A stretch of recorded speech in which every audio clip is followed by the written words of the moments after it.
Welcomes you on my channel math musician. जैसे कि आप लोग देख रहे होंगे कि ये जो वीडियो हम बना रहे हैं ये 11th क्लास के लिए है। जो लोग नए हैं वो जानकारी ले लें कि अभी तक जो हम 11th क्लास में कवर कर चुके हैं अपना पोर्शन, वो हम सेट्स चैप्टर कंप्लीट कर रहे हैं और उसकी हम लोगों ने 3 एक्सरसाइजें कंप्लीट कर ली हैं। और जो लास्ट वीडियो मैंने बनाया था 11th क्लास के लिए, उसमें मैंने जो एक्सरसाइज 1.4 है उसका इंट्रोडक्शन दिया था कि हम एक्सरसाइज 1.4 में क्या क्या चीज़ें पढ़ेंगे। तो वो इंट्रोडक्शन के नाम से सेव है। तो जिन लोगों ने वो प्रीवियस वीडियोस नहीं देखे हैं वो पहले वीडियोस देख लें ताकि आपको कॉन्सेप्ट क्लियर हो सके कि हम कैसे ये एक्सरसाइज टैकल करेंगे। तो अब हम इस एक्सरसाइज में 1.4 एक्सरसाइज का सोल्यूशन करेंगे। तो इंट्रोडक्शन हम ऑलरेडी कर चुके हैं और अब हमें इसका सोल्यूशन करना है। तो आइए देखें कि हम इसका सोल्यूशन कैसे करेंगे। ये कुछ क्वेश्चंस आपकी एक्सरसाइज के हैं। एक चीज़ और, आप जब भी एक्सरसाइज किया करें, इंट्रोडक्शन में तो क्या खासी कोई ज़रूरत नहीं होती है, लेकिन जब आप एक्सरसाइज किया करें तो आप अपनी बुक अपने पास रखा करें, क्योंकि वहाँ से आपको सारे क्वेश्चंस जो है वो देखने को मिल जाएंगे। क्योंकि कुछ क्वेश्चंस मैं स्किप भी करता हूँ जो एक जैसे होते हैं, तो अगर आपके पास बुक नहीं होगी तो आप अंडरस्टैंड नहीं कर पाओगे कि ये क्वेश्चन क्या था। क्योंकि यहाँ पे हर क्वेश्चन को लिखना 25-25, 30-30 क्वेश्चन होते हैं एक्सरसाइज में, तो काफ़ी लेंदी हो जाता है। तो जो सेम टाइप के क्वेश्चन होते हैं उन्हें मैं स्किप कर देता हूँ। तो इसलिए बुक अपने पास रखिए ताकि, और कोई भी अगर ऐसा क्वेश्चन रहे कि आपको लगे कि मैं स्किप कर दूं और आपको लगे कि नहीं हो पाएगा, तो तुरंत उसे कमेंट में लिखिए कि सर ये हम पे नहीं हो पाएगा। मैं उसे तुरंत आपको नेक्स्ट वीडियो में, जब भी मैं कमेंट आपके रीड करूंगा नेक्स्ट वीडियो में, मैं आपको उसका सोल्यूशन बोर्ड पे समझा दूंगा। तो अगर आप यहाँ देखें तो मैंने कुछ क्वेश्चंस लिखे हुए हैं, और अगर मैं एक्सरसाइज में नोटिफिकेशन की बात करूँ कि एक्सरसाइज में क्या करना है इन क्वेश्चनों में, तो कहा गया है find the union of each of the following pair of sets. हमें जो भी ये क्वेश्चन दे रखे हैं इनका यूनियन निकालना है। मैंने ये फर्स्ट क्वेश्चन के कुछ पार्ट लिखे हुए हैं, सेकेंड क्वेश्चन लिखा हुआ है, थर्ड क्वेश्चन लिखा है, फोर्थ क्वेश्चन, वो हम आगे बढ़ते जाएंगे। तो जो ऊपर के 3 पार्ट हैं वो फर्स्ट क्वेश्चन के हैं, क्योंकि मैंने पार्ट डाले हैं, पार्ट 1, पार्ट 2, पार्ट 3, और फिर क्वेश्चन 2, क्वेश्चन 3 और क्वेश्चन 4। बेसिकली हमें सिर्फ कॉन्सेप्ट समझना होता है। अगर हम कॉन्सेप्ट समझ जाएंगे तो कितने भी क्वेश्चन हमसे करा लिए जाएं वो हम सारे कर सकते हैं। तो अगर हम देखें कॉन्सेप्ट्स के बारे में कि यूनियन निकालना है, तो अब फर्स्ट पार्ट पर मैं बात करता हूँ। फर्स्ट पार्ट में आपको एक सेट दे रखा है x, जिसमें एलिमेंट है 1, 3 एंड 5, और एक सेट दे रखा है y, जिसमें एलिमेंट है 1, 3 एंड 2, और आपसे कहा गया है कि आप इनका यूनियन निकालिए। इंट्रोडक्टरी क्लास याद करिए। यूनियन अगर आपको निकालना है x और y का, तो सबसे पहले लिखा कैसे जाएगा, x और फिर यूनियन का सिंबल और फिर y, x union y, union का सिंबल u, क्योंकि u फॉर यूनियन, तो x यूनियन y। और अब इसमें हम सेट कैसे रखेंगे, सॉरी एलिमेंट कैसे रखेंगे। तो मैंने कहा था जिन भी 2 सेट्स का आपको यूनियन निकालना हो, उनके जो भी टोटल एलिमेंट है उनको एक साथ लिख दीजिए, बस रिपीट मत करिए। जैसे अगर हम यहाँ देखें तो यहाँ पर हमारे पास 1, 3, 5 है और यहाँ पर 1, 2, 3 है, तो दोनों को मिला के एक जगह लिख दो। जैसे अगर मैं दोनों के एलिमेंटों को मिलाऊंगा तो 1 तो है ही, 1 आएगा, उसके बाद 2 यहाँ है तो हम 2 भी लिखेंगे, 3 दोनों में है लेकिन मैंने कहा रिपीट नहीं करना है तो 3 एक ही बार लिखा जाएगा, और उसके बाद कौन सा आ जाता है, 5। आप देख लीजिए 1, 2, 3 एंड 5, 1, 3, 5 भी इसमें आ जाता है, 1, 3, 5 भी आ जाता है, मतलब x भी पूरा है, और 1, 2, 3 भी इसमें आ जाता है, 1, 2, 3 भी, यानी कि y भी पूरा है। तो यूनियन का कॉन्सेप्ट ही यही होता है कि आप जिन 2 सेट्स का यूनियन निकाल रहे हैं उन दोनों सेट्स के सारे एलिमेंट आ जाने चाहिए। तो ये इसका यूनियन हो गया। जस्ट स्ट्रेट 1 लाइन आंसर, आप आराम से इसे आंसर कर सकते हैं। अगर हम देखें नेक्स्ट पार्ट को, सेम ऐसे ही इसी चीज को यहां समझना कि आपको एक सेट दे रखा है A, जिसमें एलिमेंट है A, E, I, O, U, and एक सेट दे रखा है B, जिसमें एलिमेंट है A, B एंड C, और आपसे कहा गया है कि इनका यूनियन निकालिए। तो फिर से वैसे ही लिखिए A यूनियन B, सिंबल हो गया। एलिमेंट कौन कौन से आएंगे, दोनों के सारे एलिमेंटों को आप एक जगह लिख दीजिए। जैसे A, तो A तो आएगा ही आएगा, फिर B, कोशिश करिए कि चीजें सीक्वेंस में रहें। जैसे मैंने यहाँ लिखा है 1, 2, 3 और फिर 5, मतलब नंबर्स को इंक्रीजिंग वे में लिखा हुआ है तो वो देखने में अच्छा इफेक्ट डालता है। ऐसे यहाँ पर हमारे पास अल्फाबेट्स हैं तो कोशिश करिए कि अल्फाबेट को उनके ऑर्डर में लिखा जाए। जैसे A पहले आता है तो मैंने A लिख दिया, फिर आता है B, तो B भी हमारे पास अवेलेबल है तो हम B भी लिखेंगे, फिर आता है C, तो C भी हमारे पास अवेलेबल है, B में है तो C आ गया, ठीक है। फिर उसके बाद D कहीं है इसमें है नहीं, उसके बाद अगला अल्फाबेट कौन सा आएगा, तो A, B, C, D, E हमारे पास है तो हम E यहां लिख देंगे, F नहीं है, G नहीं है, H नहीं है, I है, और फिर O और फिर U। देख लीजिए सारे एलिमेंट कवर हैं, A E I O U। तो ये रहा A E I O U, सारे A के एलिमेंट भी आ गए और A B C भी सभी में कंप्लीट हो गया। तो आपको यही बात ध्यान रखनी है कि आप जितने भी दो सेट्स आपको दे रखे हैं उन दोनों के सारे एलिमेंटों को एक जगह लिख दीजिए, बस वही आपका फाइनल आंसर होगा। एक मैंने थर्ड पार्ट लिया है जो हमारा सेट बिल्टर फॉर्म में है। अभी तक तो रोस्टर फॉर्म के दोनों थे, रोस्टर फॉर्म और सेट बिल्टर फॉर्म। जो लोग नहीं जानते हैं वो प्रीवियस वीडियो देखें मेरे, उसमें आपको रोस्टर और सेट बिल्टर फॉर्म के बारे में पता लग जाएगा। तो ये सेट बिल्टर फॉर्म दे रखी है और हमें इसका यूनियन निकालना है। अगर आपको इस फॉर्म को सॉल्व करने में थोड़ी सी प्रॉब्लम आती है तो आप क्या करिए, इस सेट बिल्टर फॉर्म को रोस्टर फॉर्म में कन्वर्ट कर लीजिए, तो आपको ज्यादा आसान लगेगा। जैसे अगर मैं इसी को रोस्टर फॉर्म में कन्वर्ट करूं तो यहां पर कहा गया है A में X एलिमेंट है और X है क्या, X एक नेचुरल नंबर है एंड मल्टीपल ऑफ 3। वो नेचुरल है और 3 का मल्टीपल है, 3 का मल्टीपल है और नेचुरल है, ऐसा कोई X एलिमेंट है।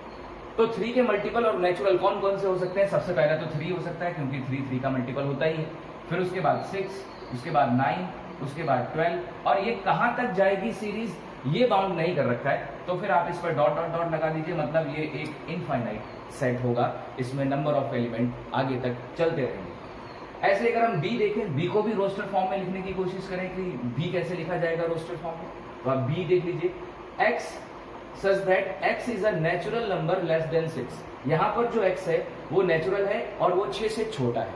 नेचुरल सबसे पहला नेचुरल नंबर कौन होता है? तो वो होता है 1, उसके बाद 2, फिर 3, फिर 4 और फिर 5। 6 आप नहीं ले सकते क्योंकि उसने कहा है कि वो 6 से छोटा है, तो हमने 1 से स्टार्ट किया और 5 तक उसको सॉल्व किया। और अब हमें पता लग गया कि A जो है वो रोस्टर फॉर्म में ऐसा है और B जो है वो रोस्टर फॉर्म में ऐसा है। अब आपको क्या करना है, दोनों का यूनियन निकालना है। यूनियन निकालने के लिए आप क्या करिए, यहां पर लिखिए A यूनियन B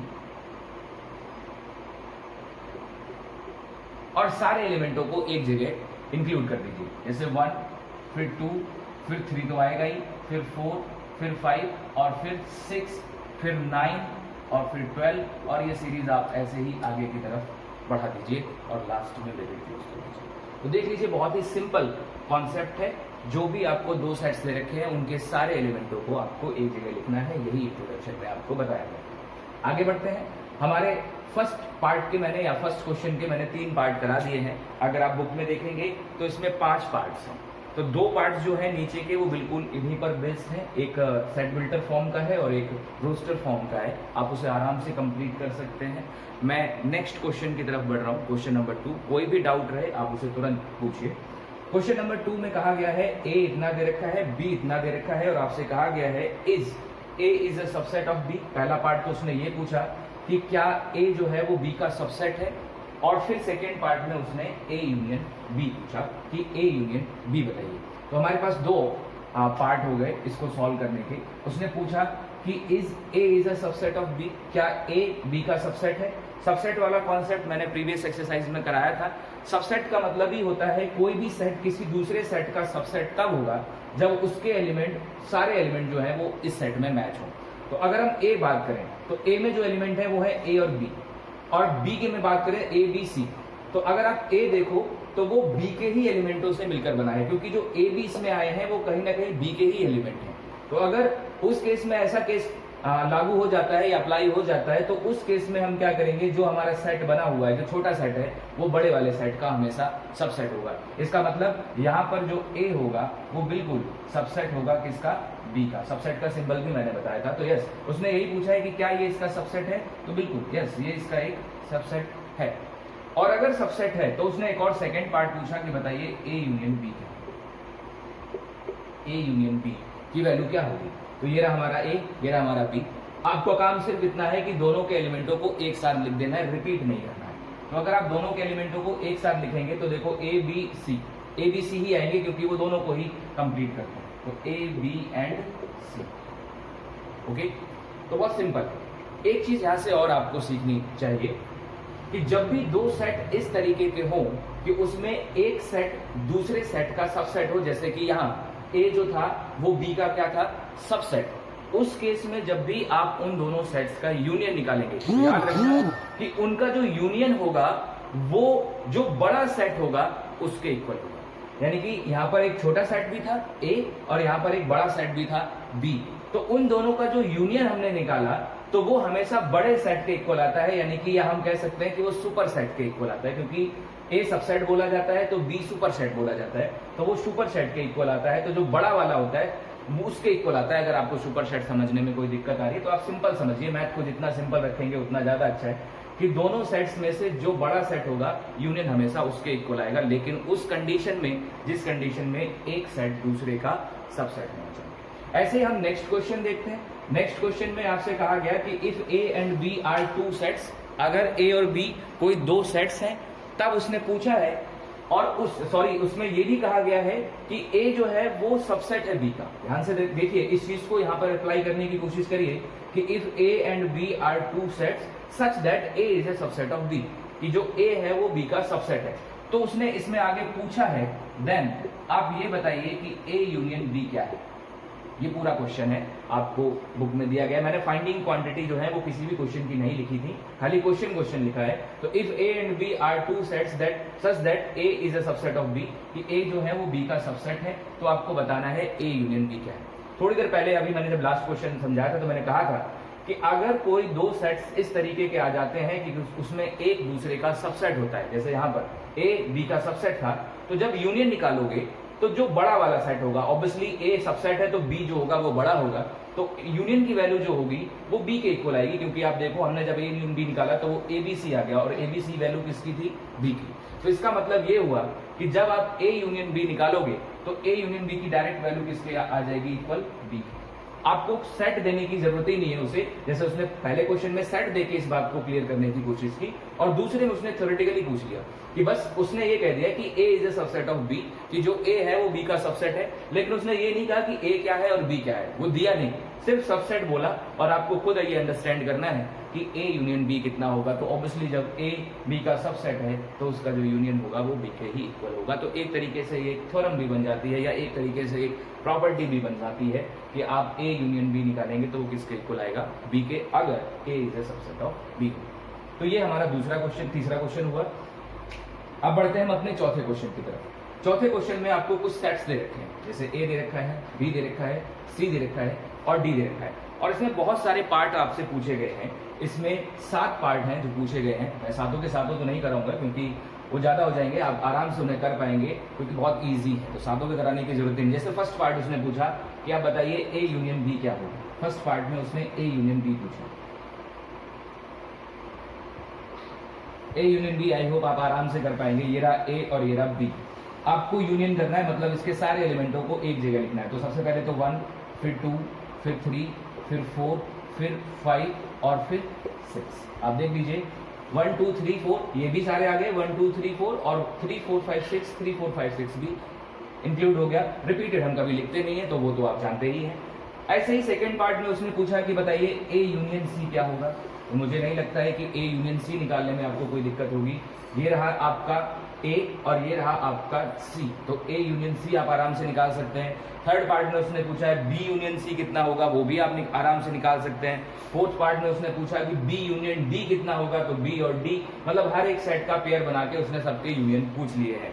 अब फिफ्थ पार्ट में कहा गया है, हो सकता है आप लोगों को कोई प्रॉब्लम हो तो इसलिए मैं फिफ्थ पार्ट करा देता हूँ। फिफ्थ पार्ट में उसने पूछा A union B union C, मतलब 3 सेट्स एक साथ लिख दिए। अभी तक 2-2 चला रहा था, अब 3 सेट्स उसने एक साथ लिख दिए कि बताइए A union B union C कितना। तो कोई बात नहीं, आप क्या करिए A union B union C, ये रहा आपका A, ये रहा B और ये रहा C, तीनों आपको दिख रहे हैं। इन तीनों को एक साथ लिख दीजिए, बाकी आपको कुछ नहीं करना। A ये रहा, B ये रहा, C ये रहा। आइए देखें, लिखते हैं। A में एलिमेंट है 1 2 3 4, तो हम सबसे पहले ये लिख लेते हैं 1 2 3 4। फिर बात आई B, तो B में 3 4 तो है, तो वो तो ऑलरेडी लिख चुके हैं। उसके बाद हमारे पास बचता है 5 और 6, तो आप 5 और 6 लिख दीजिए। तो A और B दोनों खत्म हो गए। अब चलते हैं C पर। C में 5 और 6 तो हैं, वो हम ऑलरेडी लिख चुके हैं। उसके बाद एक्स्ट्रा जो बचते हैं वो है 7 और 8, और बस खत्म।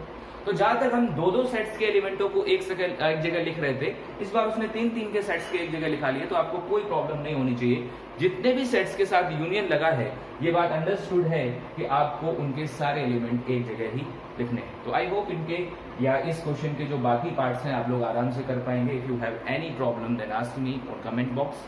आइए देखिए नेक्स्ट क्वेश्चन पर चलते हैं, या नेक्स्ट आगे हम बढ़ाते हैं इस एक्सरसाइज को।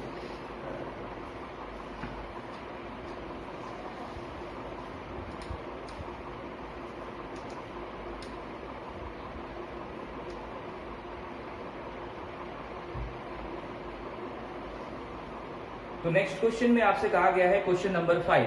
क्वेश्चन नंबर 5 में कहा गया है find the intersection of each pair of the set in question number 1 ever. जो क्वेश्चन नंबर 1 में हमें सेट्स दे रखे थे उनका इंटरसेक्शन इस बार निकालना है। इंटरसेक्शन कैसे निकाला जाता है, मैं फिर से क्वेश्चन नंबर 1 के एक दो पार्ट आपको समझा देता हूं, बाकी आप कर पाएंगे। तो क्वेश्चन नंबर में जो पहला पार्ट था वो था आपका 135, अभी जस्ट मैंने रफ किया है 135, and y is equal to था आपका 1 2 3। ये हमारा पहला पार्ट था फर्स्ट क्वेश्चन का।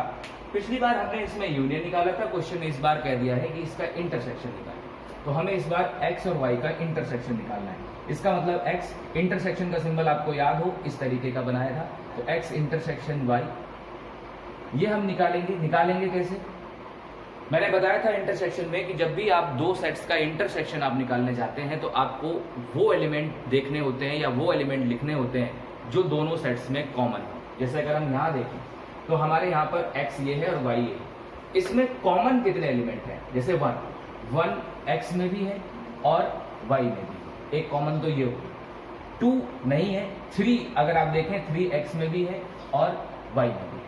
तो दो एलिमेंट ऐसे हैं जो दोनों सेट्स में कॉमन है, और जो कॉमन एलिमेंट होते हैं वही इंटरसेक्शन को लाई करते हैं। इसका मतलब 1, 3 ये जो सेट बनेगा इसे हम कहेंगे कि ये x intersection y।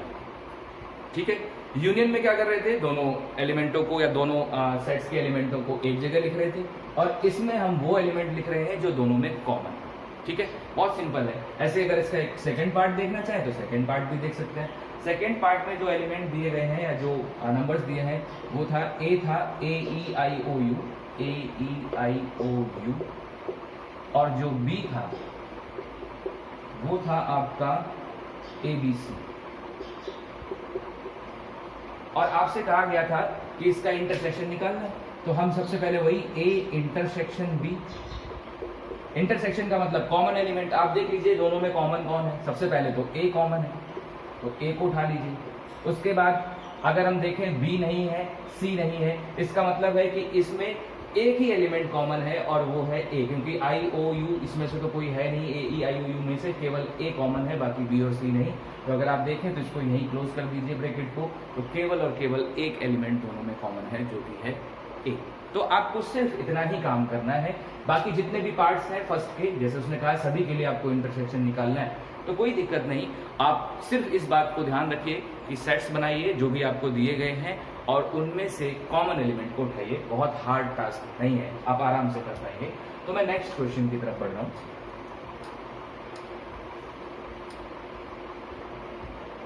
Next question, question number 6। Question number 6 अगर आप अपनी बुकों में देखेंगे तो उसमें A B C D मतलब बहुत सारे आपको सेट्स दे रखे हैं। A दे रखा है, B दे रखा है, C दे रखा है और D दे रखा है। अगर मैं उन्हें लिखना चाहूँ तो वो कुछ इस तरीके के हैं कि A इज इक्वल टू आपको दे रखा है 3, 5, 7, 9 एंड 11। B की अगर हम बात करें तो B जो हमें दे रखा है वो दे रखा है 7, 9, 11, 13। C की अगर हम बात करें तो C हमें जो दे रखा है वो है 11, 13 एंड 15। और अगर हम D की बात करें तो D जो हमें दे रखा है वो है 15 एंड 17। ये हमें A B C D दे रखे हैं, और फिर से हमें बहुत से सारे पार्ट आपको निकालने हैं जो कि इसमें दिए हुए हैं, आप आराम से निकाल पाएंगे। फर्स्ट पार्ट कहता है कि आपको निकालना है A intersection B। A intersection B मतलब इन दोनों में जो कॉमन है वो लिखना है। आराम से आप निकाल पाएंगे। मैं इसके कुछ टफ पार्ट देखता हूँ या थोड़े से आगे के पार्ट देखता हूँ जिसमें 3-3 सेट्स दे रखे हैं, क्योंकि 2-2 सेट्स तो आप आराम से निकाल पाएंगे। जैसे 3 सेट्स का जो पहला पार्ट दे रखा है वो है पार्ट नंबर 6। पार्ट नंबर 6 में आपसे कहा गया है कि आप वैल्यू निकालिए ए इंटरसेक्शन, फिर bracket open, B union C.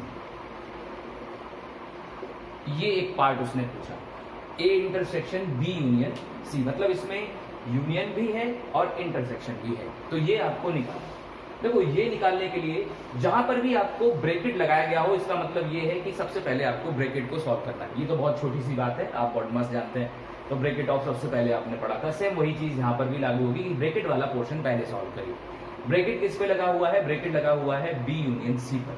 तो सबसे पहले आपका काम ये है कि आप बी यूनियन सी निकालिए, बाकी पार्ट हम बाद में कर लेंगे। पहले आप बी यूनियन सी निकालिए कि बी यूनियन सी की वैल्यू क्या होगी।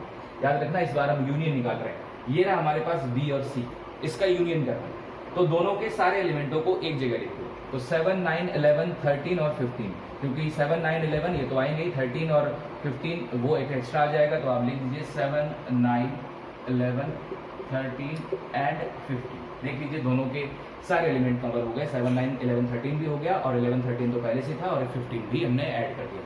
और अब आप फाइनल निकालिए A intersection B union C. A intersection, A का इंटरसेक्शन करना है बी यूनियन सी के साथ। बी यूनियन सी क्या है वो हम ऑलरेडी निकाल चुके हैं कि ये है हमारा बी यूनियन सी। इसको ए के साथ इंटरसेक्शन में लिखिए। इंटरसेक्शन का मतलब है ए में और बी यूनियन सी में जो दोनों में कॉमन होगा वो लिखा जाएगा। जैसे अगर हम यहाँ देखें कॉमन एलिमेंटों के बारे में, तो सबसे पहले तो 7 दोनों में है, 9 दोनों में है, उसके बाद 11 दोनों में। कॉमन एलिमेंट ऑब्वियसली जब भी इंटरसेक्शन पूछा जाएगा तो कॉमन लिखेंगे। तो 7, 9 और 11, तो 7, 9 और 11।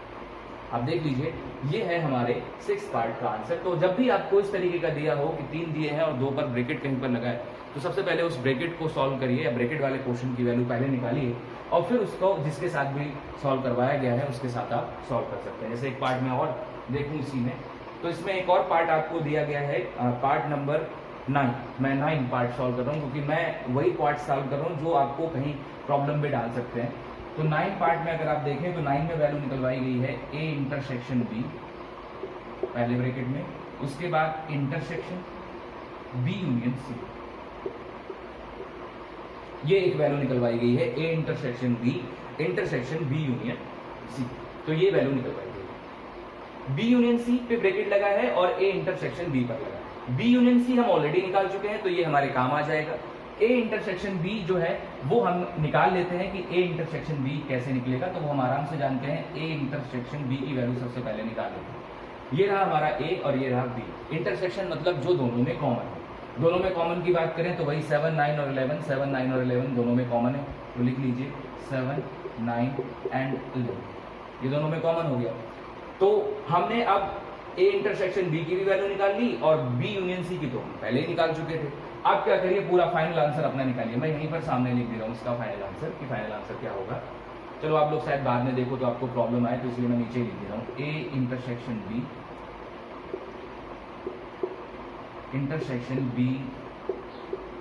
Union C. अब आप देखिए ए इंटरसेक्शन बी ये रहा, बी यूनियन सी ये रहा, और आपको अब जो दोनों में कॉमन एलिमेंट है वो लिखने हैं, क्योंकि इनका निकालना है आपको इंटरसेक्शन। इंटरसेक्शन मतलब जो दोनों में कॉमन है। 7 दोनों में है, 9 दोनों में है और 11 दोनों में है, तो दोनों में कॉमन एलिमेंट आपको मिल गया। इसका मतलब इसका आंसर हो गया 7, 9 एंड ओके। तो बहुत सिंपल है, जो जो स्टेप्स आपको दे रखे हैं उन्हें आप सॉल्व करिए, आप आराम से क्वेश्चन को कंप्लीट कर पाएंगे। तो इसके भी सारे पार्ट आप आराम से कर पाएंगे। जो भी थोड़ा सा मुझे हिंट करने की जरूरत थी वो मैंने कर दी। 3 वाले हमने 2 क्वेश्चन करा दिए, ताकि आप आराम से कर पाएंगे, क्योंकि जब आप 3 के कर सकते हैं तो फिर 2 ऑर्डर के तो आप आराम से कर सकते हैं। तो बढ़ते हैं हम अपने नेक्स्ट क्वेश्चन की तरफ। नेक्स्ट क्वेश्चन में अगर हम देखें तो क्वेश्चन नंबर हमें 7 दिया गया है। इसमें कहा गया है कि if a is equals to x such that x is a natural number and b is equals to x such that x is an even natural number, c is equals to, फिर से एक roster form में सारे चीजों को लिखना है। पहले c भी हमें सेट बिल्डर में दे रखा है और d भी। फाइंड, फिर से हमें वैसे ही पार्ट दे रखे हैं जो हमें पार्ट निकालने हैं। कोई अंतर नहीं है 6th में और 7th में।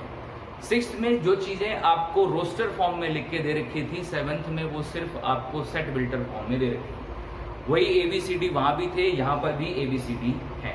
आपका काम सिर्फ इतना है कि आप इन 7 जो पार्ट में जो 7th क्वेश्चन में जो ABCD दे रखे हैं, इनको सबसे पहले सेट बिल्टर से रोस्टर में बनाइए। जैसे मैं एक दो को अगर बना के दिखाऊं आपको, तो जो A है वो A आपको कहा गया है कि x such that x is a natural number। A में सारे नेचुरल नंबर, अगर नेचुरल नंबर है तो आप उसे लिख सकते हो 1 2 3 4 और डॉट डॉट डॉट, क्योंकि नेचुरल नंबर का तो कोई पता नहीं होता कि वो कहाँ तक चल रहे हैं, तो इसलिए हमने उसे डॉट डॉट डॉट लगा दिया।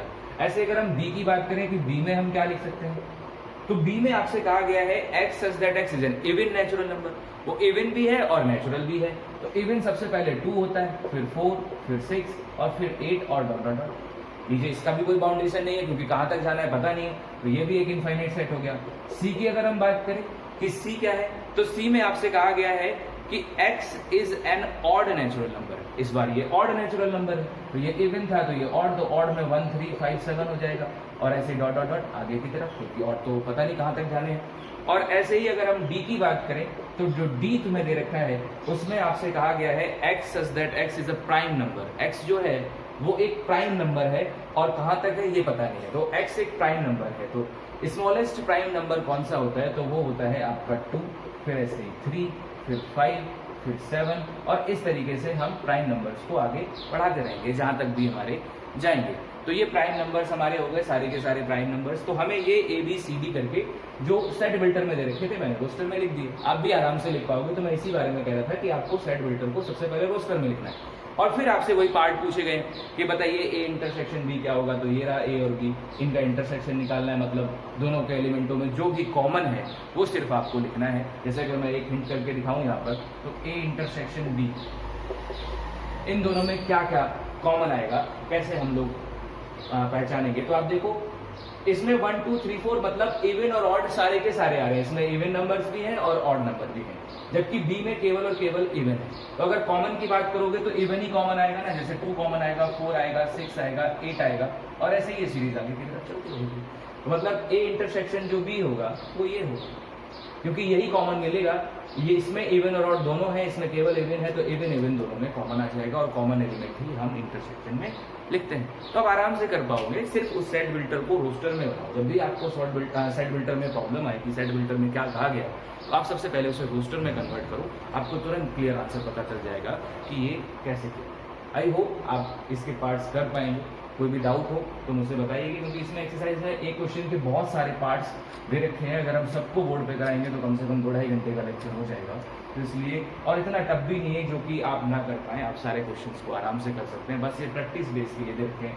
जितनी ज़्यादा प्रैक्टिस होगी उतना ज़्यादा आपको अच्छा लगेगा, या आप उस पर अच्छा कमांड कर पाएंगे।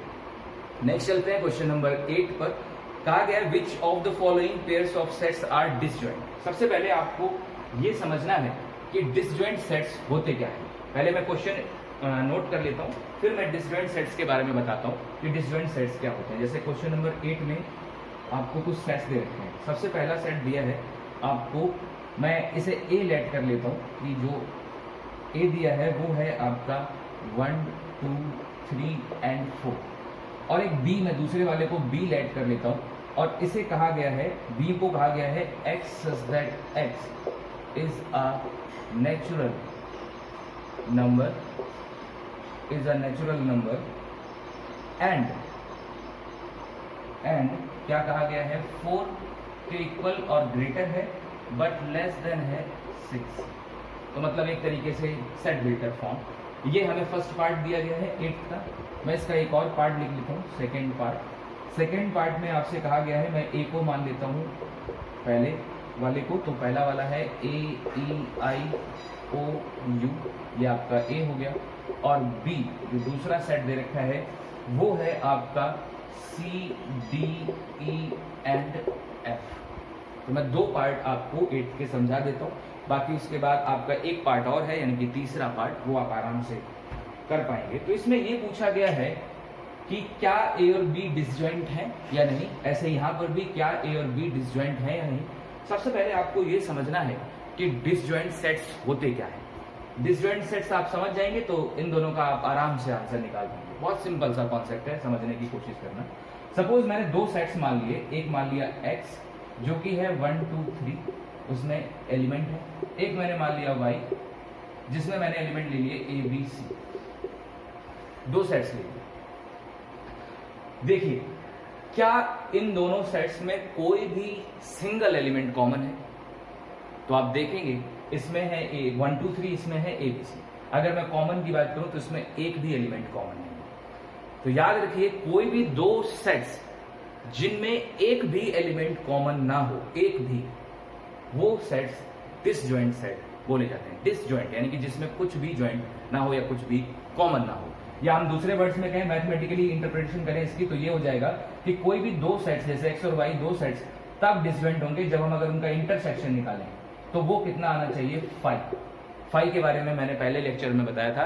5 का मतलब होता है नल सेट। जब किन्हीं दो सेट्स में या किन्हीं दो सेट्स में कोई भी कॉमन नहीं आएगा, मतलब एक भी एलिमेंट नहीं आएगा, तो उसका आंसर क्या हो जाएगा? 5, मतलब नल सेट। नल सेट का मतलब एक ऐसा सेट जो जिसमें एक भी एलिमेंट ना हो, तो उसे हम 5 से रिप्रेजेंट करते हैं। तो अगर आप किन्हीं दो सेट्स का इंटरसेक्शन निकालते हो, जैसे हम यहाँ इंटरसेक्शन निकालें तो 5 मिलेगा। क्यों? क्योंकि दोनों में कुछ भी कॉमन नहीं है। तो याद रखिए किन्हीं भी दो सेट्स के लिए अगर उनके इंटरसेक्शन की वैल्यू 5 आ जाती है तो आप ये समझ लीजिए कि वो दोनों के दोनों सेट्स जो होंगे वो डिसजॉइंट सेट्स होंगे। या सिंपल वे में कहूं तो ये कि दोनों सेट्स में अगर एक भी एलिमेंट कॉमन नहीं है तो वो डिसजॉइंट सेट्स बोले जाएंगे। जैसे कि अब हम अगर अपने पार्ट्स पर आए, जो हमें दो पार्ट्स मैंने लिखे हुए हैं या दिए गए हैं बुक में, तो अगर हम देखें पहले पार्ट को, पहले पार्ट में तो आपको एक रोस्टर फॉर्म प्रोवाइड है, दूसरे पार्ट में आपको सेट बिल्टर प्रोवाइड है। मैं इसे रोस्टर में लिख लेता हूं कि रोस्टर में ये क्या होगा, तो b is equals to x is that x is a natural number. x जो है वो नेचुरल नंबर है और वो किस तरीके का है कि x जो है वो 4 के या तो इक्वल है या उससे बड़ा है, बट लेस या इक्वल है 6 के, मतलब greater than equal to 4 but less than equal to 6। तो इसमें कौन कौन से एलिमेंट आएंगे? एक तो 4 आ जाएगा क्योंकि 4 के इक्वल भी है और उससे ग्रेटर भी है, तो ग्रेटर के लिए 5 आ जाएगा और फिर कितना आ जाएगा? 6। बहुत सिंपल है। 6 से ऊपर नहीं जा सकते क्योंकि x की वैल्यू जो है वो 6 से स्मॉलेस्ट या उसके इक्वल है, और ऐसे ही 4 से नीचे नहीं जा सकते क्योंकि 4 से ग्रेटर है या फिर उसके इक्वल है। तो ये हमारे पास अब दोनों जो आप फॉर्म देख रहे हो, तो दोनों की दोनों हमारी अब रोस्टर में है। अब आप यहाँ पर चेक करिए कि क्या दोनों में कुछ कॉमन है, तो जी बिल्कुल, एक एलिमेंट जो 4 है वो दोनों में कॉमन है। और अगर एक भी एलिमेंट दोनों में कॉमन आ जाता है तो वो दोनों सेट्स कभी भी डिसजॉइंट नहीं हो सकते हैं। डिसजॉइंट होने के लिए ये चाहिए कि उनमें एक भी एलिमेंट कॉमन ना हो। तो यहाँ पर रीजन आप यही लिखेंगे कि जब आप इसका यानी कि a और b का इंटरसेक्शन निकालेंगे, तो a और b का जब आप इंटरसेक्शन निकालेंगे तो वो does not is equal to 5 आ जाएगा, क्योंकि यहाँ पर a और b का जो इंटरसेक्शन आया है वो आया कितना है? वो आया हुआ है 4, क्योंकि उसमें एक एलिमेंट 4 है। तो आप उसे अब लिख देंगे कि which is does not is equal to 5, और अगर वो 5 के इक्वल नहीं है तो ये क्लियर है कि a और b जो दो सेट्स दे रखे हैं वो डिसजॉइंट नहीं है। ओके, तो डिसजॉइंट सेट्स के लिए उनका इंटरसेक्शन 5 आना चाहिए, जो कि यहाँ पर नहीं आया। यहाँ पर देखते हैं जो हमें दूसरे दो क्वेश्चन दे रखे हैं या दो सेट्स दे रखे हैं, इसमें भी आप वही करिए कि a इंटरसेक्शन b निकालिए और देखिए क्या वो 5 आ रहा है या नहीं। दोनों में देखिए कुछ कॉमन है, तो यहाँ पर अगर हम देखें C D E F, तो आप देखेंगे E, ये जो E दे रखा है ये दोनों में, यहाँ पर भी है और यहाँ पर भी है, तो E दोनों में लाई कर गया। बाकी कोई कॉमन नहीं आ रहा लेकिन E कॉमन आ रहा है। तो जब हम A इंटरसेक्शन B निकालेंगे तो उसमें एक एलिमेंट E आ जाएगा और वो again does not is equal to होगा किसके? 5 के। और अगर does not is equal to 5 है तो these sets are not disjoint, not disjoint. Clear है? तो डिसजॉइंट होने के लिए 5 का होना बहुत जरूरी है। तो इसी तरीके से इसमें एक और पार्ट दे रखा है आपका, जो एक क्वेश्चन है इसमें एक और पार्ट दे रखा है, आप उसमें यही चेक करिए कि क्या दोनों सेट्स में कोई एलिमेंट कॉमन है। अगर कॉमन है तो वो डिसजॉइंट नहीं है, और अगर कॉमन नहीं है तो फिर डिसजॉइंट है। आगे बढ़ते हैं क्वेश्चन नंबर 9।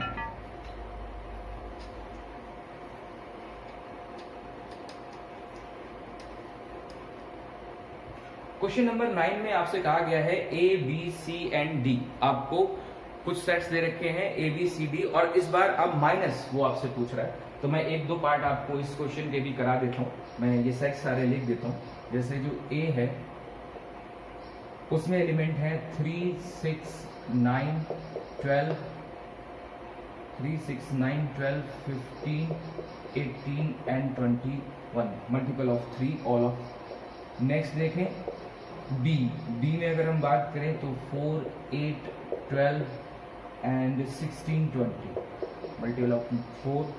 अगर हम सी की बात करें तो सी में आपको दे रखे हैं 2, 4, 6, 8, 10, 12, 14 and 16, all the multiple of 2, and D is equals to 5, 10, 15 and 20, all the multiple of 5।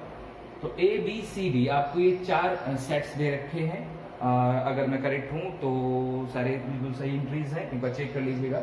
और अब आपको इसमें कुछ पार्ट्स निकालने हैं, वो पार्ट्स देखते हैं। सबसे पहले a माइनस बी, मैं यहाँ पर आपको एक एक करके सारे पार्ट्स क्लियर कर देता हूँ। a माइनस बी, तो ये इंट्रोडक्शन क्लास में मैंने माइनस करना आपको सिखाया था कि माइनस कैसे निकाला जाता है। a माइनस बी, ये रहा a और ये रहा b। क्या डेफिनेशन थी a माइनस बी की? तो मैंने कहा था the element of a which is not in b, ये इसका स्टेटमेंट तरीके से समझ लीजिए कि द एलिमेंट ऑफ a, पहले के वो एलिमेंट जो दूसरे को लाइन ना करते। सिंपल सा, पहले के यानी कि a का वो एलिमेंट जो b को लाई ना करता। अब हम देखें a का पहला एलिमेंट देखते हैं 3, क्या ये b को लाई करता है? नहीं करता है। इसका मतलब है ये आ सकता है a माइनस बी में।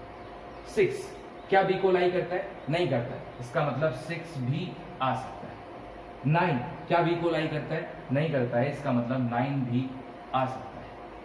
उसके बाद 12 क्या b को लाई करता है? बिल्कुल लाई करता है, क्योंकि 12 यहां पर भी है और यहां पर भी है। इसका मतलब हम 12 नहीं ले सकते हैं। जो a का एलिमेंट b को लाई नहीं करेगा उसी को हम a माइनस बी में रखेंगे। तो 12 तो लाई कर गया, इसको नहीं लिख सकते। 15 ये लाई नहीं कर रहा है तो 15 को लिख सकते हैं। उसके बाद 18 को भी लिख सकते हैं। उसके बाद 21 को भी लिख सकते हैं।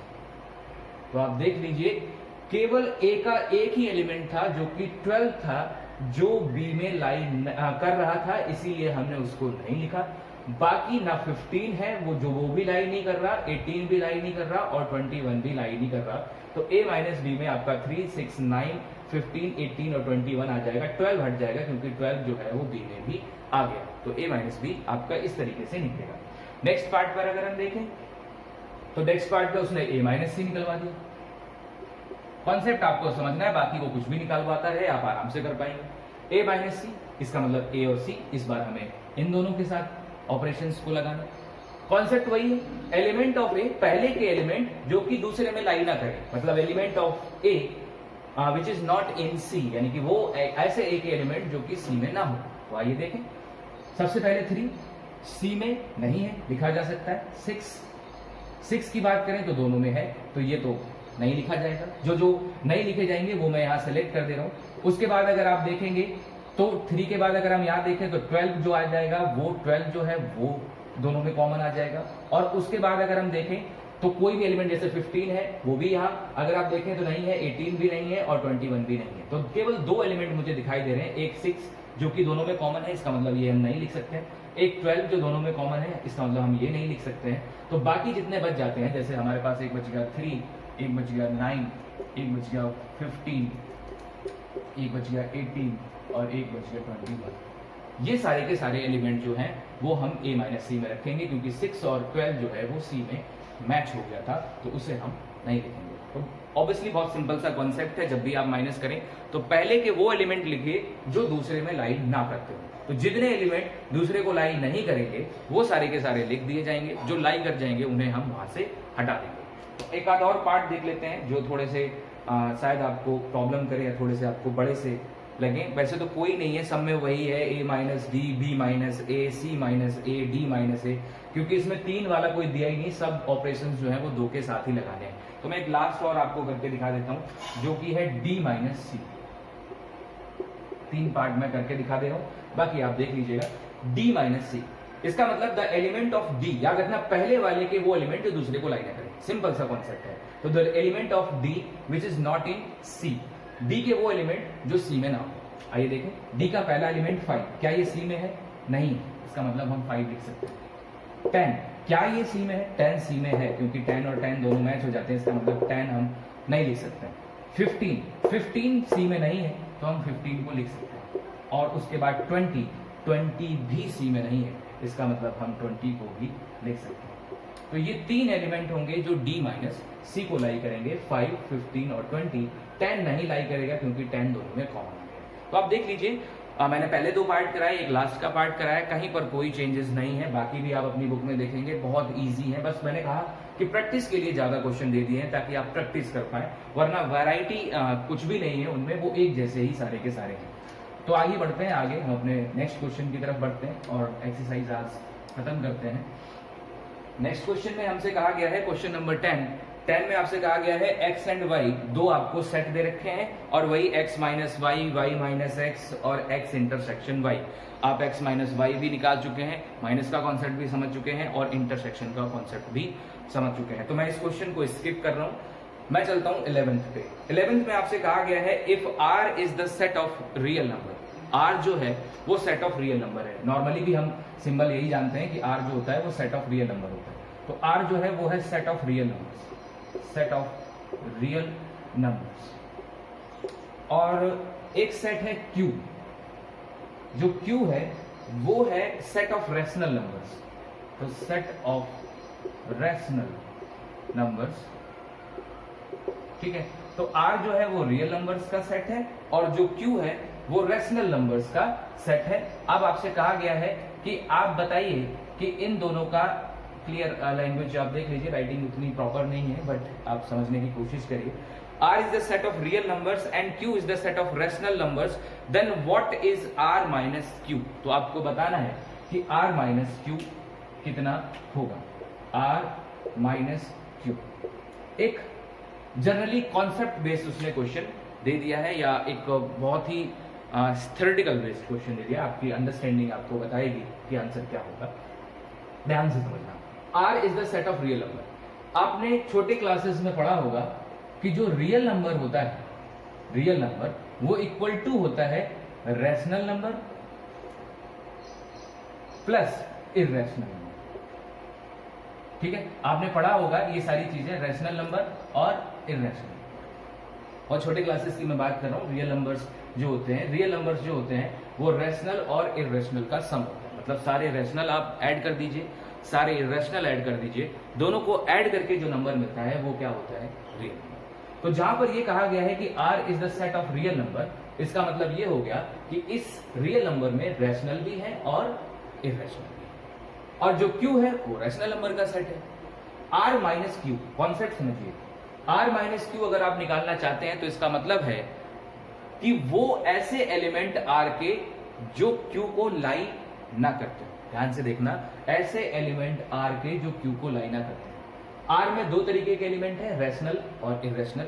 Q में रैशनल है, तो R का कौन सा ऐसा पोर्शन है जो Q को लाई नहीं कर रहा है? क्योंकि रैशनल तो सारे Q को लाई कर रहे हैं, क्योंकि Q में रैशनल है और रियल में भी रैशनल है, तो रैशनल तो लाई कर जाएंगे। तो ऐसे कौन से बचेंगे जो Q को लाई नहीं करेंगे?